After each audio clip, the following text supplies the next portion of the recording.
Hello, everyone. Welcome to today's episode of Top Talks, where I'm really happy to host Alin Gherman, the CEO of Nobel Tel. Welcome, Alin. Nice to meet you, Sotiris. Today, with Alin, we'll play the usual game. And let me explain. 5 categories of questions. Okay. And you choose the category. Each question that I ask you bears points. You answer the question. I like the answer. And then you get the points. And the idea is to gather more than 100 points so that 10 books of your choice will go to our project CEOs Back to School in September when we will start school visits again. Are you okay with that? That's great. If I'm missing some answers, can I have a rerun? I want to make sure that the 10 books will reach the kids. We'll figure it out. Don't worry. Okay, we have the rules. We can do whatever we want. Perfect. So, are you ready? Of course. Great. So, please choose a category to start with. Okay. Let's take them in the order that you presented to me. Let's start with leadership. Leadership. Okay. For 5 points. What are the 3 most important factors you consider when hiring somebody? Okay. There are a lot of specific, let's say, job requirements in different types of jobs, which are, of course, need to be checked. But every time when I'm hiring somebody, I'm looking into the following. Is this person teachable? Is he having the capability to learn? Meaning that everything is changing around us. If you have somebody who proved the fact that in similar circumstances he or she was able to take himself to the next level, that's something that I'm really appreciating and I'm looking into it. Then they say that the best predictor in an interview for how somebody will behave in a situation is how he behaved in the past in a similar situation. So I'm trying to get clues about ethics and morality based on how he was working and behaving in past situation. So that's the first 2. And the third one, maybe I'm a bit biased, but you can call it out on me, but I never hire somebody who during the interview is not smiling at least for a couple of minutes or something. That's a good one. It's, of course, I know people are coming into the interview, they are stressed, I'm trying to detention the atmosphere, I'm throwing jokes if they are not, they are still tense, but if somebody is that tense that he cannot relax and smile, it's having a minus from me. I know it might be biased, but it's just me. It's not about bias. It's about the priorities that we all put. And to be honest with you, I really like the approach. Great. So the first 5 points are yours. See, it's easy to get the points. Thank you. Easy. Let's take the next one. Before moving to the next category, let me ask you a question. Who is Alin? Well, that's a good question. It's a long time that somebody asked me that one. And without drinks. And without drinks, even with drinks. So I always wanted to be a professor. And I was doing the studies in the university, economic studies. And there was an extra curricula that you could take into the university to get your diploma as a professor. And I did that. Of course, I never practiced because there were not enough money in the teaching at that time. But I always thought that this is something that I would love to do. And I figured out as I grow, my career growth, that in the moment you become a manager and a leader, you are a professor. Because you have your people relying and depending on you to give guidance, to help them succeed, and to make them better. And basically, that's the definition of somebody who is a professor. And I feel that I managed to fulfill that one. Okay, nice. How would people describe you? Energetic, always having sense of humor, and always pushing things to be done. Okay. And actually, I just remember one of my previous jobs that I was working in a company for about 8 years. And when I left, the team prepared for me, the surprise cake and everything. They prepared me a diploma on which they said, "Thank you, Mr. Professor." Okay, nice. So that was heart touching. So to to be there and know that in the years you were been there, you were helping somebody else to be better. And of course, you always become better when you are doing that to yourself. Nice, nice. Thank you, Alin. Let's move to the next question now. Let's go to personal. Actually, this was semi-personal that you were already asking. For 10 points. 10 points. If you could witness a historical moment, what would that be and why? One of my favorite quotes, it came from Hannibal. You know, Hannibal, who was trying to conquer Rome. Ante portas. Hannibal ante portas, yes. He was trying to get to Rome by sea. He was coming from Africa. He was not able to get there because the coasts were very well defended. So he took a detour, went through Spain, and with the elephants and all this army, and trying to find a way to pass the Alps and get into Rome from north. And he sent forward his scouts, and they get back and said, Hannibal, there is no way to pass the Alps. And history says that in that moment, Hannibal told them, we need to find a way. And if is there no way, we need to make one. And I think that was a crucial moment for him to get past the Alps and go against all the advice of all his scouts. And I would love to be there to see exactly how he was reacting over there. Okay. Very, very nice. Very nice. Great. Another 10 points are yours. Thank you. Next category. The next one is funny. Let's go funny. 4 or 5 points. Although you answered that question already, but maybe there's another answer as well. What did you want to be when you were a kid? Okay, let me think on a different angle. But yeah, I answered. To be a professor, I always loved to be. I think that's the best answer that I can find a better one at this stage. Okay. Was there any teacher that in your career as a student that really inspired you? Well, my father was a teacher. And it was just the fact that, you try to get smarter. But in the end, what to do with your smart? And when I was young, we were playing a lot of games. I always loved to be the head of Indians and stuff like this, as a kid that we were playing. And I think it just came into it somehow in between. Nice. Great. Another 5 points are yours. Career?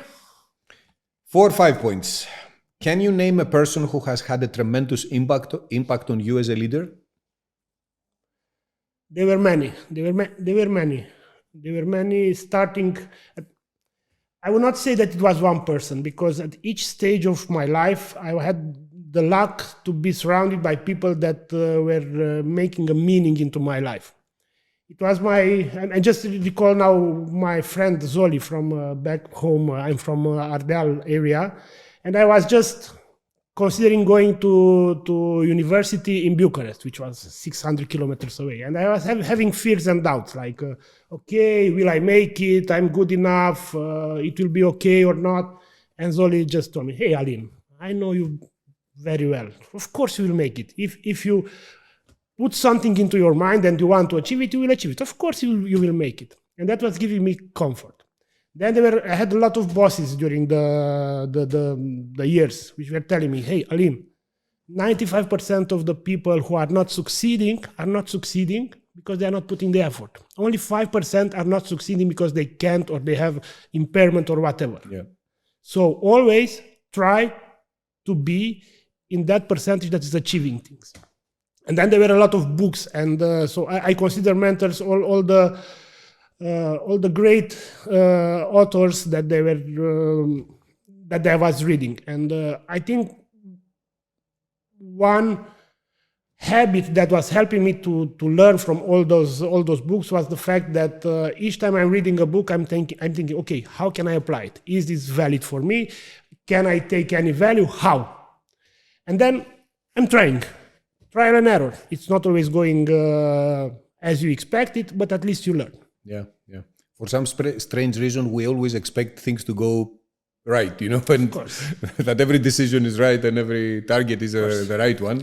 Is the ego involved? Of course, I'm right, I'm smart. We are all having a good opinion about ourselves. So therefore, the fact that we can make mistakes, it's somewhere on the sideline. But you need to acknowledge the fact that regardless of how smart you are, how well you are planning, and how careful you are making your decision, there are times when you will fail. And times when you will have to just take it, and it is what it is, and move on. Yeah. Move on and ask yourself what I can learn from this one, and then move on. Yeah.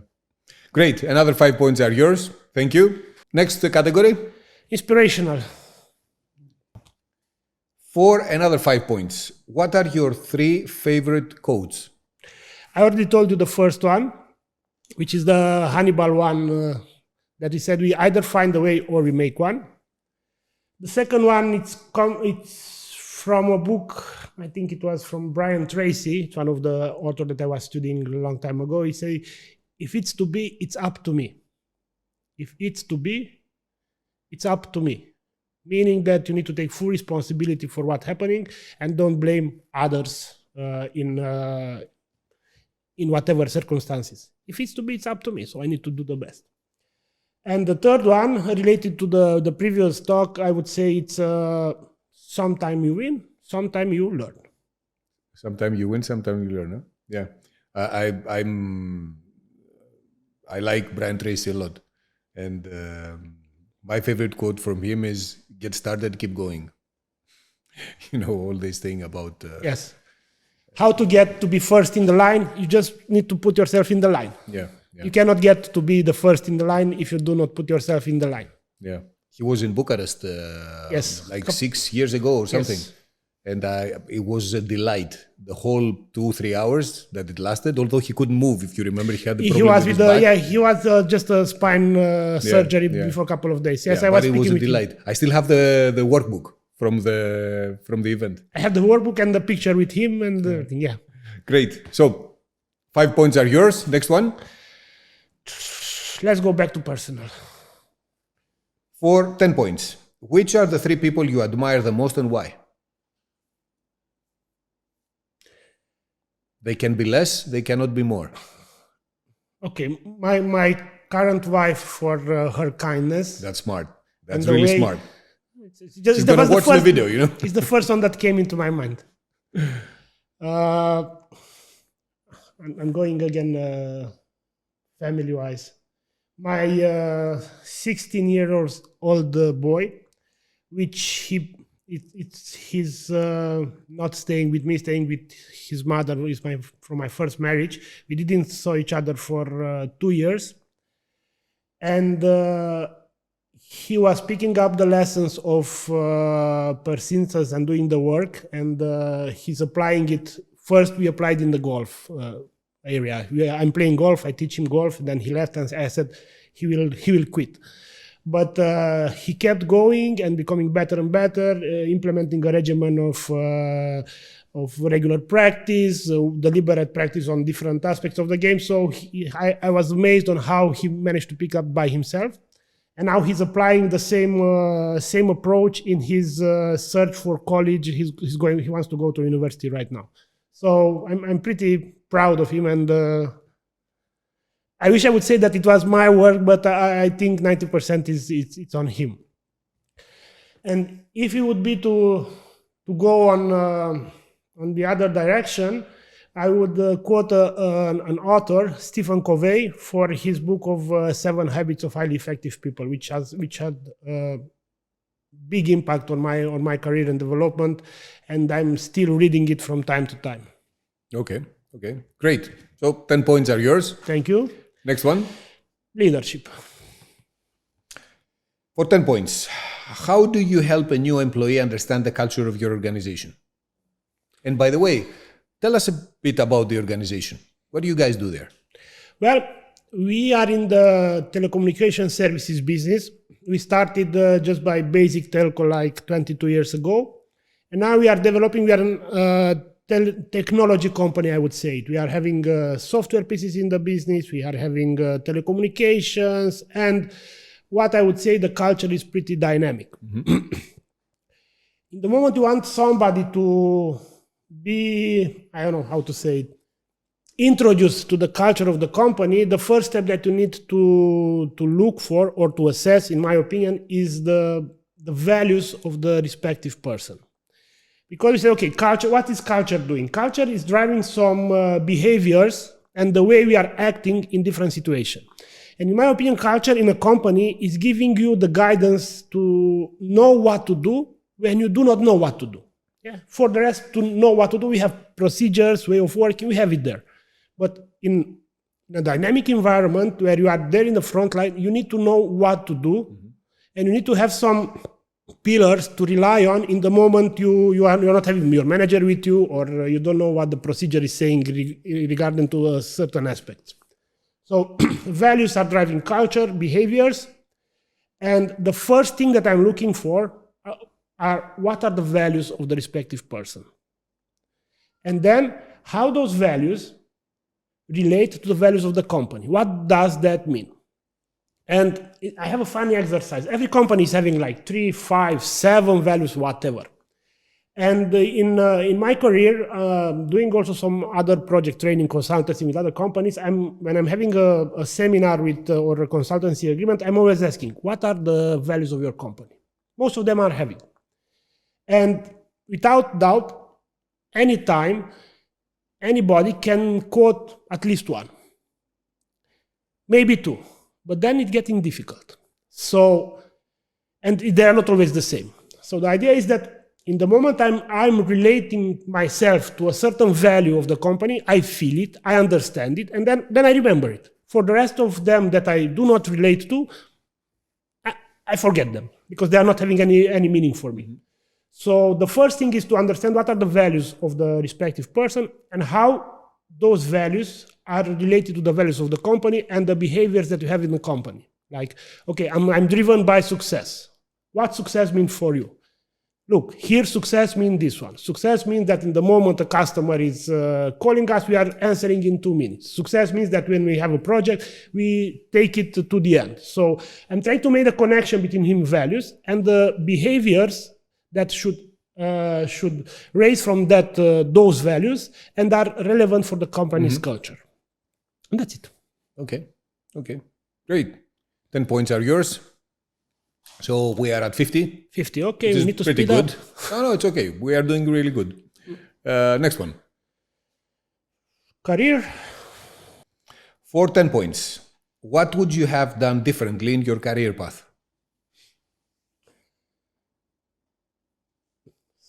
A lot of things, but I'm not sorry, and I'm not.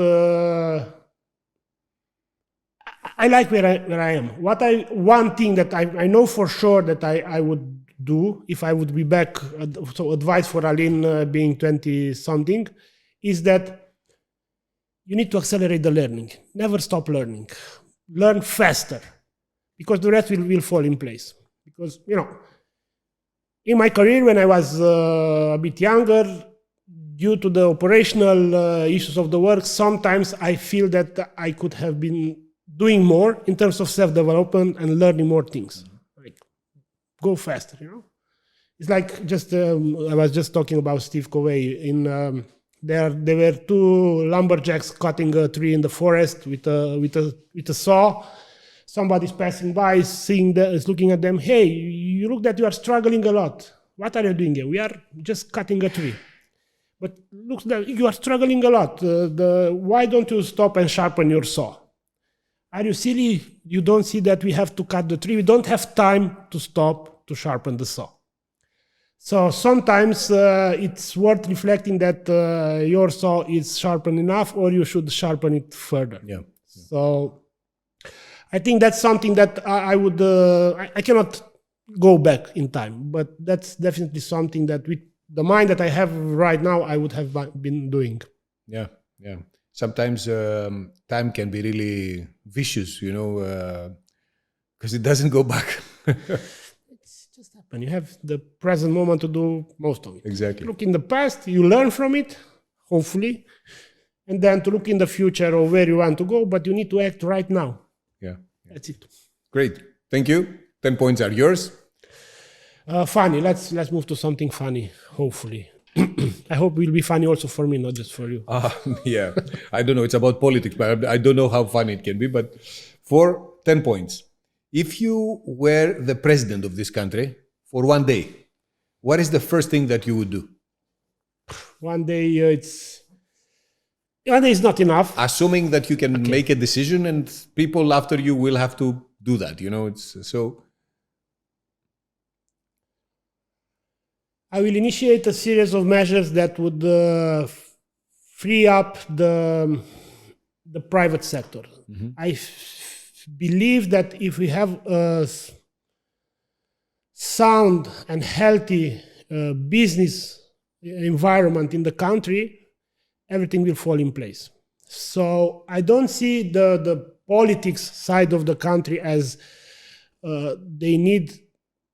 I would rather see them not to put brakes to the public sector and to the private economy than to do something special. I think if they do, they just leave the business, they give a predictable environment in which the business community can act and behave in the best way that they can. I think that is enough. Okay. Let the guys who know how to do business. That's it. Next one. Inspirational. 10 points. You have that thing that you answered the questions before I ask you. So this question is for 10 points. What advice would you give today to your younger self? I already gave one, and what other advice would you give you? Like-minded people are thinking the same. Learn faster and take better care of your health. Okay. Take better care of your health. If you are a constant learning pattern and you have, so one is with the knowledge and the skills that you need to acquire, and the second part is the energy that you need in order to apply them. So if you are in good physical and mental health, then this would complement the fact that you know and learn a lot of things. Because what I'm seeing, there are two things that I'm seeing in people who are not left behind, but they are not evolving as they could. One is either they are not learning enough or not applying whatever they're learning, meaning they're not applying, they don't have the energy and they don't motivate enough themselves to do the work. Mm-hmm. Because in the end, any new knowledge, any new skill that you are learning, which is not in your comfort zone, involves hard work. Yep. Next one. Leadership. For another 10 points. 10 points. How do you encourage creative thinking within the organization? Okay, there are the formal ways. We are doing different sessions. I'm following when we are designing new things, a process called design thinking. But that's, let's say, the formal part of it. The non-formal part of it is the fact that this is a standard procedure, which is very small thing but is helping, is that anytime anybody comes to me with a problem, they should come to me with at least two solutions. Mm-hmm. So, very simple. Boss, I have this problem. So, monkey on the back. If you start to solve the problem, feeling your ego, it's, I know how to do it, I'm smart. Maybe you solve the problem, but you are not helping the other people to develop, and you are not helping the multiplication effect to raise in your company. In the moment you are the only one in your department, in your company, who knows how to solve certain problems, you are a bottleneck. You are not anymore a supportive leader. So if you come with a problem, please think at least two solutions, and then we can start to talk. This is one. Second, in the moment somebody is doing something new and they mess it up, which happens a lot of times, in the beginning they get to the boss expecting some kind of punishment because they went wrong, they failed. So rather than going into a punishment, we are going into the learning phase. Okay, why this doesn't work? Is there anything that we could have been done better? How we will do it next time? And all these types of talk. So basically, as long as they are putting their best effort to work, they are not punished for something going wrong. And as long as they are learning from it, next time will be the same, and so on and so forth. And usually good people learn from it, because nobody likes to be on the I failed again end of the stick. Everybody wants to feel like a winner. And you need to help them to be able to try new things, be creative, and feel like a winner. Mm-hmm. Great. Thank you. We have reached 90 points. 90 points. Great. Very fast. So let's move to the next one. Could be the last one. Okay, let's be something personal if it's the last one. If I don't know if it's the last one or not, maybe I'm... It is, for 10 points. 10 points. Well, provided that I will answer properly. Of course. What is your greatest fear in life? The fear is that I have a condition, I have an illness that it's chronic, cannot be cured. My greatest fear is that at a certain point I will not be able to do all the things that I know and I can do because my health can deteriorate faster than I expect. Okay. And is this a drive for you to live the day more intensively? Well, it is. It is, and this was one of the things that pushed me to accelerate whatever I am doing. And there is this is that it's requiring some special regimen and to be very disciplined with it day in, day out. And I'm having it for 18 years or something like that. And I think it was a blessing in disguise at that certain point, because starting to be extremely disciplined with myself on the health area in that period initiated a behavior change that made me to be more disciplined in all the areas of life, business, family, and everything. So that helped me, but fear is still there.